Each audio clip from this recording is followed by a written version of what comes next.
Global skill development mission में आपका स्वागत है। इस सेशन में हम जानकारी लेने वाले हैं नेक्स्ट टाइप वेरिएबल की, जो कि है लोकल वेरिएबल्स। लोकल वेरिएबल्स का मतलब है जो वेरिएबल्स किसी पर्टिकुलर मेथड के अंतर्गत डिक्लेयर करवाए जाएं। यदि आप किसी वेरिएबल को किसी पर्टिकुलर मेथड के अंतर्गत ही डिक्लेयर करवाते हैं तो वो केवल तभी तक अवेलेबल रहता है जब तक वो मेथड रहता है। जैसे मेथड ख़त्म हो जाता है तो वो लोकल वेरिएबल भी अपनी एग्जिस्टेंस से हट जाता है, अर्थात वो भी आपके पास मेमोरी में अवेलेबल नहीं रहता।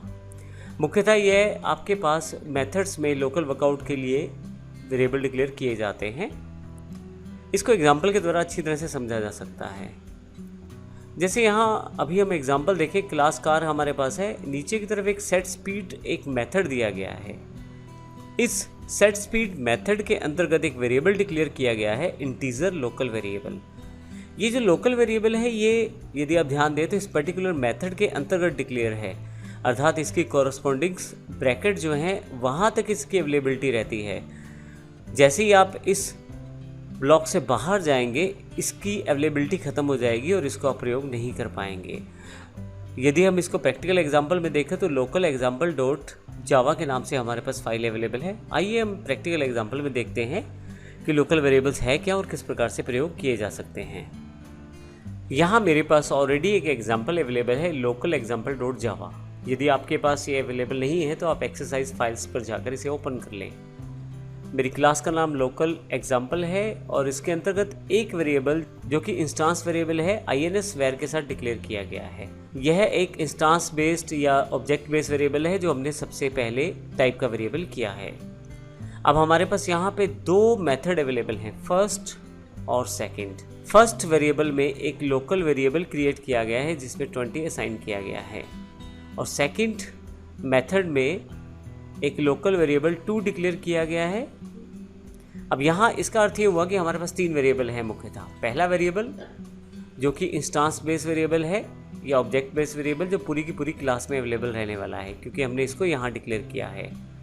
उसके अलावा हमने 2 वेरिएबल और डिक्लेयर किए हैं फर्स्ट और सेकेंड मेथड के अंतर्गत। पहले वाला लोकल वेरिएबल 1 जो कि फर्स्ट मेथड के अंतर्गत चलेगा और दूसरे वाला लोकल वेरिएबल 2 जो कि सेकेंड मेथड में ही चलेगा।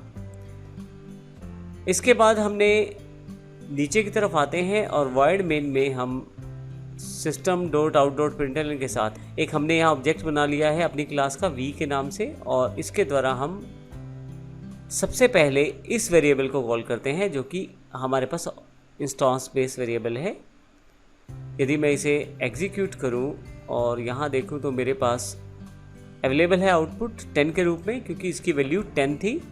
क्योंकि यह ऑब्जेक्ट बेस या इंस्टांस बेस वेरिएबल था तो इसको मैं डायरेक्टली यहाँ कॉल किया है मैंने और इस ऑब्जेक्ट के साथ V ऑब्जेक्ट के साथ इसे इंस्टांशिएट करके V ऑब्जेक्ट के साथ मैंने इसे कॉल किया है। परंतु यदि मैं यहाँ लोकल वेरिएबल को यहाँ कॉल करना चाहूँ तो क्या कर सकता हूँ, आइए देखते हैं। लोकल वेरिएबल 1, अब यही मैंने यहाँ पे कॉल करने की कोशिश की है और यदि देखें तो यहाँ पे एक एरर पहले से ही अवेलेबल हो गया है। Local variable 1 can not be resolved और इज़ नॉट अ फील्ड, अर्थात यह एक वेरिएबल एग्जिस्ट ही नहीं कर रहा।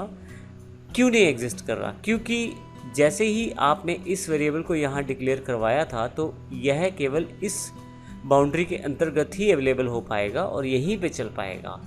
जैसे ही मैं इस ब्रैकेट से बाहर आकर जैसे कि स्टैटिक वॉइड मेन में इसे प्रयोग करना चाहता हूँ तो नहीं हो पाएगा। इसी कारण से इन्हें लोकल वेरिएबल्स कहा जाता है क्योंकि इनकी जो एग्जीक्यूशन की जो स्कोप रहता है वो केवल अपने मेथड या ब्लॉक तक ही अवेलेबल रहता है। लोकल वेरिएबल 1 जो है वो फर्स्ट मेथड के अंतर्गत ही चल पाएगा, इसको मैं कहीं भी और प्रयोग नहीं कर पाऊँगा। जैसे कि मान लीजिए मैं इसको कॉपी कर लेता हूँ और यहाँ नीचे आकर सेकेंड मेथड में इसे कॉल करने की कोशिश करता हूँ तो आप देखेंगे यहाँ पे भी एरर अवेलेबल है, can not be resolved to a variable. क्यों? क्योंकि इसका स्कोप सिर्फ फर्स्ट तक था। जैसे ही मैं इसे सेकंड में प्रयोग करना चाहता हूं तो इसे प्रयोग नहीं कर पाऊंगा।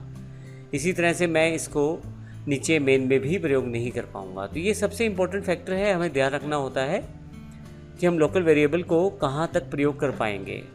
इसी तरह से सेकेंड जो मेरे पास मेथड है इसमें मैंने एक लोकल वेरिएबल 2 डिक्लेयर करवाया है ये भी केवल इस ब्लॉक के अंतर्गत ही चल पाएगा। अगर मैं इसको नीचे कॉल करना चाहूँ ऑब्जेक्ट के साथ तो इसे भी कॉल नहीं कर पाऊँगा, क्योंकि ये भी सेकंड मेथड के साथ ही जुड़ा हुआ है और इसे बाहर इसे एग्जीक्यूट नहीं किया जा सकता। अब यहाँ पे सबसे इम्पोर्टेंट एक बात, जो हमारे पास इंस्टेंस बेस्ड वेरिएबल रहते हैं वो पूरी क्लास में कहीं भी आप उन्हें एग्जीक्यूट कर सकते हैं।